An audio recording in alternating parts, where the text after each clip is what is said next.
Hi hello welcome to NN media. నేను మీ journalist విప్లవశ్రీ.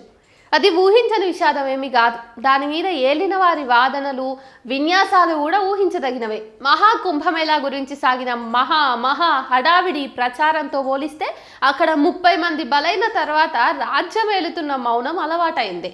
కోట్లాది మంది పుణ్యస్నానం చేయడానికి వస్తారని ఊదరగొట్టిన పాలకులు అంతమంది ప్రజల భద్రత కోసం ప్రత్యేకంగా ఎలాంటి ఏర్పాట్లు చేశారనే దానికి మాత్రం సమాధానం శూన్యం. ట్రాఫిక్, మంచినీరు, రాకపోకలు, పారిశుద్ధ్యం ఏ విషయంలోనూ కోట్ల మందికి అవసరమైనటువంటి ఏర్పాట్లు అక్కడ చేయలేదు. వారు కోరుకున్నట్టు స్నానాలు చేయడం పెద్ద సవాలుగా మారిపోయింది. విఐపీలకు మాత్రం పవిత్ర జలాల్లో మునకలు వేసేందుకు గాను కావలసినంత వసతి కల్పించారు. వారి కోసం విస్తారమైన సహాయక వ్యవస్థను ఏర్పాటు చేశారు. వారికి ఎలాగో సమస్య ఉండదు, కానీ భద్రత అవసరమైంది సామాన్య యాత్రికులకు మాత్రమే. తొక్కిసలాటల్లో చిక్కేది, ప్రాణాలు కోల్పోయేది కూడా సామాన్యులే. ప్రయాగ్రాజ్గా పేరు మారిన అలహాబాద్ త్రివేణి సంగమంలో మౌని అమావాస్య నాడు జరిగిన ఘోర విషాదం అందుకు భిన్నమైంది కాదు. మృతి చెందిన వారి కుటుంబాలకు 25 లక్షల చొప్పున సహాయం ప్రకటించడం తప్ప లోతైన పరిశీలన కానీ కనీస ఆత్మవిమర్శ కానీ లేవు. సర్కారు సంగతి అలా ఉంచితే బడా మీడియాలో పెద్ద భాగం కూడా ఇదే తంతు. అదే రోజున అమిత్ షా స్నానం ఈవెంట్ ను గొప్పగా చెప్పిన మీడియా ఈ విషాదం తీవ్రతను, దాని వెనుక వైఫల్యాలను నివేదించడంలో విఫలమైంది, లేదా దాటేసింది తెలిసి కూడా. ఇంకా దారుణం ఏంటంటే ఈ రోజున ప్రాణాలు పోగొట్టుకున్న వారు నేరుగా స్వర్గానికి, వైకుంఠానికి పోతారని కూడా ప్రచారాలు సోషల్ మీడియాలో నడుస్తూ ఉన్నాయి. పురాణ సంబంధమైన విషయాల రచనలో సిద్ధహస్తుడైన దేవదత్తుని పట్నాయక్ దీనిపై వ్యాఖ్యానిస్తూ విశ్వాసం అనేది ఎలాంటి విషాదానికైనా భాష్యం చెప్పగలదని అన్నారు. ఎందుకంటే త్రివేణి సంగమంలో ఈ కుంభమేళా వెనుక నమ్మకమే అది. దేవదానవులు సముద్రాన్ని మధించి అమృతం పొందినప్పుడు కొన్ని చుక్కలు త్రివేణి సంగమంలో కలిశాయి కనుక అది పవిత్ర ప్రదేశమైందంటారు భక్తులు.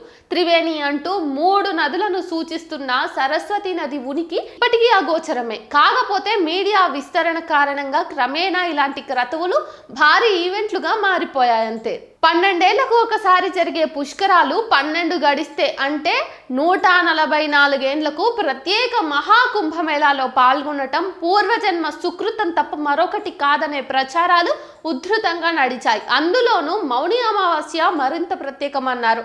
ఈ సహస్రాబ్ది ప్రారంభంలో 2001లో కుంభమేళా నాటికే మీడియా సందడి మిన్నంటిపోయింది. అప్పుడే నాగసాధువులు ప్రత్యేక ఆకర్షణగా మారిపోయారు. పత్రికల నిండా, ఛానళ్ల నిండా ప్రసారాలన్నీ వీళ్ళవే. హిందీ మీడియాలో ఇది మరెన్నో రెట్లు అధికంగా ఉంటుంది. నాగసాధువులు శంకరాచార్యుడు ఎప్పుడో స్థాపించిన శాఖకు చెందిన వారుగా చెబుతూ ఉంటారు. వారి కోసం కేటాయించిన స్థలాలనే అఖడాలు అంటారు. కుంభమేళాల్లో ఇలాంటి అఖాడాలు అనేకం ఉంటాయి. యూపీ ప్రభుత్వం కుంభమేళాలో మత సమ్మేళనం కూడా జరుపుతారు. అంటే పార్లమెంట్, మతానికి సంబంధించిన పార్లమెంట్. యూపీ ప్రభుత్వం ఇందుకు స్థలం కేటాయించడం అనేది గతంలోనే వివాదాస్పదంగా మారింది. ఈ సాధువుల్లో ఎవరు ఎక్కువ, ఏ బృందం ముందు, ఎవరు వెనుక వంటి అంశాలపై తగాదాలు కూడా జరుగుతూ ఉంటాయి. విదేశాల నుండి వచ్చే వారికి ప్రత్యేక ప్రచారం, హైప్ ఉంటాయి. భక్తి భజనలతో పాటు భాంగు వంటివి కూడా ఇక్కడ యథేచ్ఛగా సేవిస్తుంటారని అంతర్జాతీయ మీడియా కథనాలు చెబుతూ ఉంటాయి.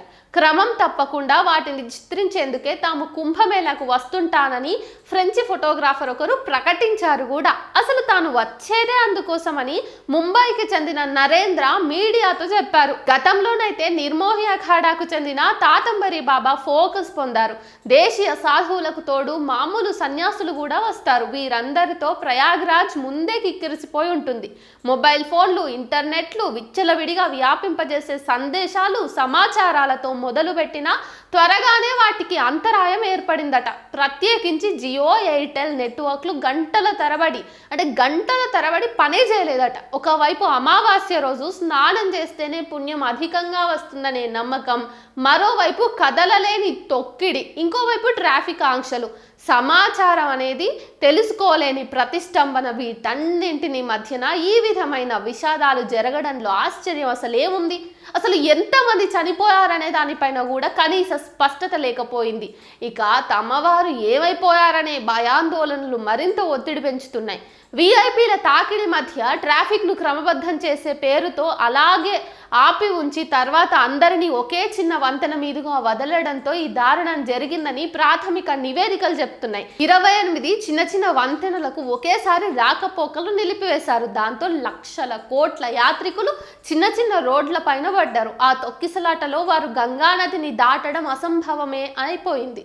దానికి తోడు జనవరి 28న అంటే అమావాస్య రోజున పోలీసులు విచక్షణారహితంగా ఎటుబడితే అటు తోసేయడం, అడ్డుకోవడం ఉద్రిక్తతను పెంచేసింది.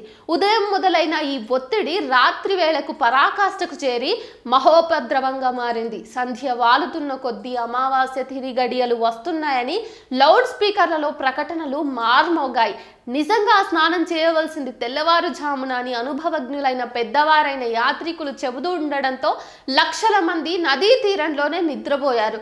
తెల్లవారగానే లేచి నదిలో మునగాలని చెప్పేసి వారి ఆలోచనగా ఉన్నది. అయితే అర్ధరాత్రి 1:30 గంటలకు నదీ తీరానికి కొత్తగా యాత్రికుల బృందం ఒకటి వచ్చింది. వారి రాకతో వచ్చిన తొక్కిడి ఒకటైతే వెంటనే పోలీసులు వారిని ఇరుకైన సందుల్లోకి తోయడం మొదలుపెట్టారు. ఈ పరస్పర తోపులాటలో గందరగోళం, అయోమయం తాండవించిపోయినాయి. క్రమేణా ఇది అందరిలో భయాందోళనలకు, కంగారులకు కారణమైపోయింది. అంత పెద్ద ఎత్తున యాత్రికుల బృందాలను పోలీసులు తోసేస్తూ ఉంటే వారు ముందుకు వచ్చినప్పుడు అక్కడ నిద్రపోతూ ఉన్నటువంటి వేల లక్షల మంది భక్తుల గతి ఏమై ఉంటుందో మీరే ఆలోచించాలి. అసహాయంగా వారిలో అనేకులు ప్రాణాలు కోల్పోయారు. కేవలం నిర్వహణ లోపం వల్లనే ఇంత ఘోరం జరిగిందనేది అక్కడ ప్రతి వారి నోటి నుంచి వినిపిస్తున్నటువంటి మాట. దానికి తోడు అందరూ అన్నట్టుగా ఈ కుంభమేళా VIP కేంద్రంగా మారిపోయింది. వారి సెల్ఫీలు, ఫోటో యాప్లు ప్రచారం కోసం మీడియాను తెచ్చుకోవడము, వివాదాస్పదంగా వ్యాఖ్యలు చేయడము అంతా వాతావరణాన్ని కల్లోలితం చేసింది. విదేశీ ప్రతినిధి బృందాలను గొప్పగా చూపించడం మరో ప్రహసనమైంది. ఈ క్రమంలో మామూలు భక్తులు పూర్తిగా విస్మరణకు గురయ్యిండ్రని అర్థం చేసుకోవచ్చు. మామూలుగా ఇలాంటి భారీ జాతరలు వ్యాపారులకు ప్రత్యేక సందర్భాలు, పర్యాటక ఆర్థిక వ్యవస్థకు ఇవే కీలకమనే వ్యూహంతో ఉన్నదాన్ని 10 రెట్లు ప్రచారంలో పెట్టడం, అసలు ప్రపంచంలోకెల్లా ఇదే అతిపెద్ద సంఘటన అనే భావం పెంచాలన్నది కేంద్రం యోచన. ఇక సనాతనవాదులైతే గనక చూసుకుంటే భౌతిక ప్రపంచంలో ఎన్ని కొరతలున్నా ఆధ్యాత్మిక ప్రపంచంలో మత విశ్వాసాల్లో భారతీయులకు సాటి లేనిదేది లేదని చాటి చెప్పడానికి కుంభమేళాను వేదికగా చేసుకుంటారు. మౌని అమావాస్య రోజున క్రైస్తవుల జెరూసలేములో కన్నా, ముస్లిం పవిత్ర క్షేత్రమైన మక్కాలో కన్నా కూడా ఇక్కడనే ఎక్కువ మంది సమకూరారని చెప్పేసి ప్రపంచానికి చూపించడం వారి పరమ లక్షణం అని చెబుతారు దేవదత్తుని పట్నాయక్. పైగా హిందూ మత గ్రంథం ఏది ఆ మాట ఆదేశించకపోయినప్పటికీ కూడా కేవలం స్వచ్ఛందంగా ఇంతమంది రావడం మా మతం గొప్పతనం అనేది సనాతనాల ప్రచార సారం. ఇక్కడే ఆయన ఇంకో మాట కూడా చెప్తాడు, ఆసక్తికరమైన విషయం. తీర్థాల్లో స్నానం చేసే ఈ సనాతనులనే బౌద్ధులు ఒకప్పుడు తాంత్రికులు అని పిలిచేవారట. సాంప్రదాయ మతాల్లో ఆలోచించడం కన్నా ఆచరించడం, పాటించడం ముఖ్యమట. తంతు చేయాలి గాని దాని ప్రయోజనం ఏంటని ఎక్కువగా ఆలోచించరాదనేది తాంత్రికుల మాట. హిందుత్వ ప్రచారం పెరిగే కొద్దీ హిందూ మతానికి కూడా ఇస్లాం వల్ల ఏదో ఒక ప్రక్రియ కావాలనే ప్రయత్నం పెరిగింది. ముస్లింలు హజ్ చేసినట్టుగా హిందువులు కూడా ఏదో ఒకటి చేయాలి కనుక 2024లో అయోధ్యలో సమీకృతులైనట్టే 2025లో ప్రయాగ్రాజ్కు చేరుకున్నారని పట్నాయక్ ఇచ్చిన వివరణ తర్కబద్ధంగానే కనిపిస్తుంది. ఇది కూడా 7వ శతాబ్దంలో మొదటగా కనిపిస్తున్న ఈ కథలు, ప్రస్తావనలు కాలక్రమంలో చాలా మార్పులకు గురైనాయి.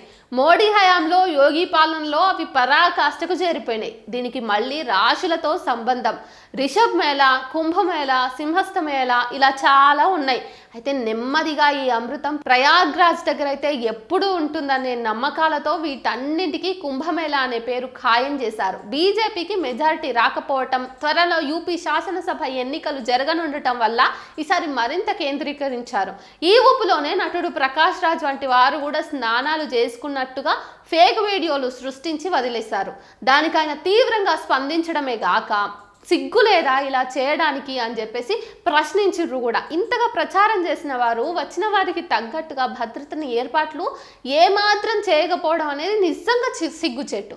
గతంలో కూడా ఈ ప్రాంతంలో ఇట్లనే వందల మంది తొక్కిసలాటలో మరణించినటువంటి ఘటనలు నమోదై ఉన్నాయి. మీరు కూడా చూడొచ్చు. తెలుగునాట తిరుపతిలో తొక్కిసలాట, 10 ఏళ్ల కిందట గోదావరి పుష్కరాల్లో తొక్కిసలాట గుర్తు చేసుకుంటే విశ్వాసంతో పాటు భద్రత కూడా చూసుకోవాలనే విచక్షణ చాలా అవసరం అని చెప్పేసి మనము అర్థం చేసుకోవడానికి స్పష్టంగా ఇవన్నీ సాక్ష్యాలుగా నిలుస్తున్నాయి. మరి మీకు మతం ముఖ్యమా, ప్రాణాలు ముఖ్యమా అన్నది మీరే నిర్ణయించుకోవాలి. ఎందుకంటే అన్నింటినీ ఊదరగొట్టేటటువంటి ఇటువంటి మత రాజకీయాలు చేసే పార్టీలు మిమ్మల్ని మతం వైపు నడిపిస్తాయి తప్పిస్తే మీ ప్రాణాలకు ఒక హామీ, రక్షణ అనేది ఇవ్వదు అని మీరు అంటే ప్రజలు గమనించకపోతే, గుర్తించకపోతే మీరే నష్టపోతారు. తస్మాత్ జాగ్రత్త.